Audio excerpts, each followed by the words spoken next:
Good morning everyone. आज की इस वीडियो में हम लोग पढ़ेंगे class 11 physics properties of bulk matter का बहुत ही important topic molecular theory of surface tension.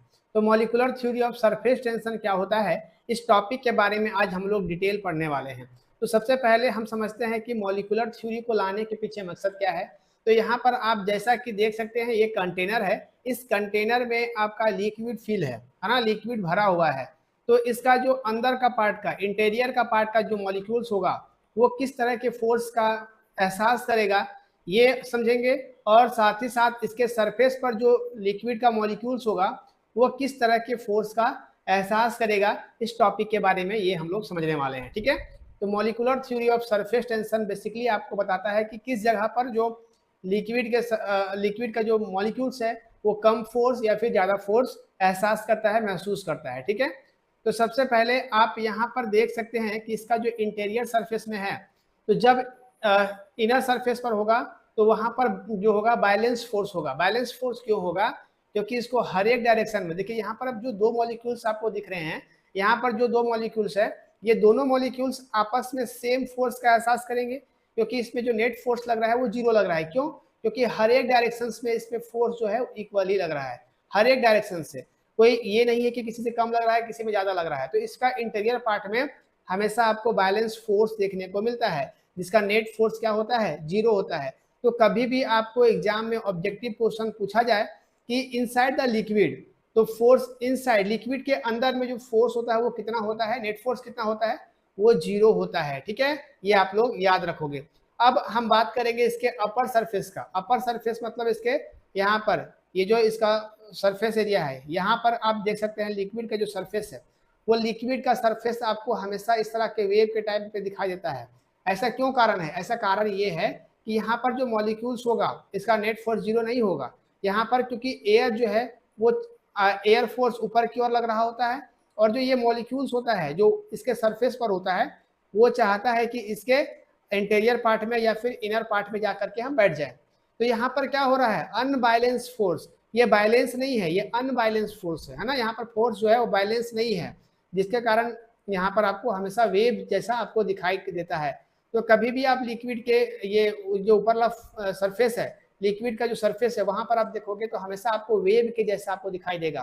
तो इसका कारण क्या है? तो कारण सिर्फ एक है, क्योंकि यहाँ का जो मॉलिक्यूल्स है वो हमेशा क्या होता है, चाहता है कि वो नीचे की ओर जाकर के बैठ जाए। इसमें अनबैलेंस फोर्स लगता है, ये कभी बैलेंस नहीं होता है ना। तो यहाँ पर आप इसका डिफिनेशन देख सकते हैं, कुछ इस तरह से है, जो हम लोग पढ़े हैं, समझे अभी तक, इसी के बारे में आपको यहाँ पर लिखा गया है। Surface tension is the properties of liquid.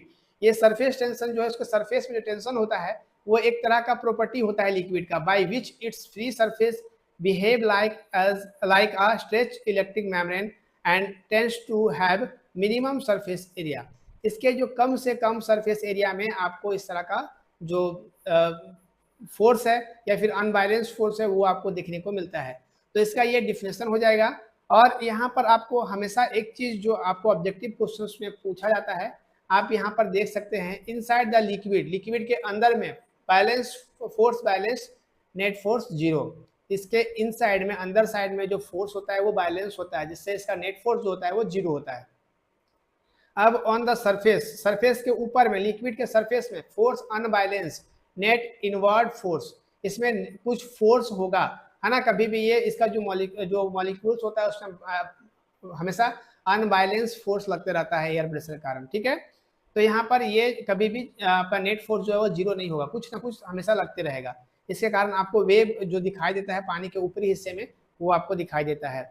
यहाँ पर आप की पॉइंट्स को देखेंगे तो की पॉइंट्स तो आपके लिए बहुत इंपॉर्टेंट नहीं है, लेकिन यहाँ पर जो एग्जाम्पल देख सकते हैं molecular theory of surface tension का, वो है राउंड वाटर ड्रॉप। जब पानी गिरता है तो आपको उसके चारों ओर आपको क्या दिखाई देता है, उसके चारों ओर आपको एक राउंड टाइप से दिखाई देता है, चारों तरफ घूमता हुआ दिखाई दे रहा है, जो आपको पिक्चर में भी दिख रहा है इस तरह से। ठीक है, अब एक नीडल को जब आप घुमाते हो किसी पानी के सरफेस पर, उसके सरफेस पर आप नीडल को मूव कराते हो, तो नीडल्स को फ्लोट कराते हो, तो वहां पर आप उसको राउंड देखने को आपको मिलता है। अब यहाँ पर देख सकते हैं आप कि इंसेक्ट ऑन वाटर, जब आप पानी में कोई कीड़ा मकोड़ा देखते हैं तो उसके चारों ओर भी आपको इस तरह का सर्कल जो आपको पिक्चर में दिख रहा है, इस पिक्चर के हिसाब को दिखता है कि इसके चारों ओर उसका जो राउंड हो रहा है इसके चारों ओर, है ना। तो ऐसा होता है सिर्फ और सिर्फ इसमें देखिए, इसके लिक्विड का सरफेस है, वहां पर कोई भी अगर ऑब्जेक्ट बैठ जा रहा है तो अगर वहां पर प्रेजेंट है तो उसके चारों ओर में क्या हो रहा है, एक टेंशन जनरेट हो जा रहा है, जिससे वो चाहता है कि यहाँ अपर सरफेस का जो मॉलिक्यूल्स है वो उसके इंटीरियर पार्ट में जाकर के बैठ जाए। तो ये है आपका molecular theory of surface tension. तो आई होप आपको ये पूरा वीडियो समझ में आया होगा। सरफेस टेंशन का जो फार्मूला होता है फोर्स पर यूनिट एल, तो यहाँ से आप इस चीज़ को भी आप जरूर लिख सकते हो। ये आपके लिए इंपॉर्टेंट नहीं है, कोई जरूरी नहीं है आप इसको लिखना। तो यहाँ पर आप इसका डिफिनेशन समझ गए हैं।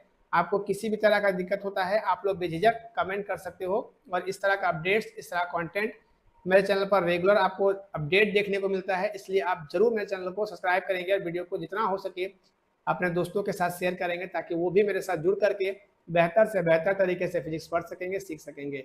मिलते हैं ऐसे ही मजेदार वीडियो के साथ, तब तक थैंक यू, टेक केयर, जय हिंद।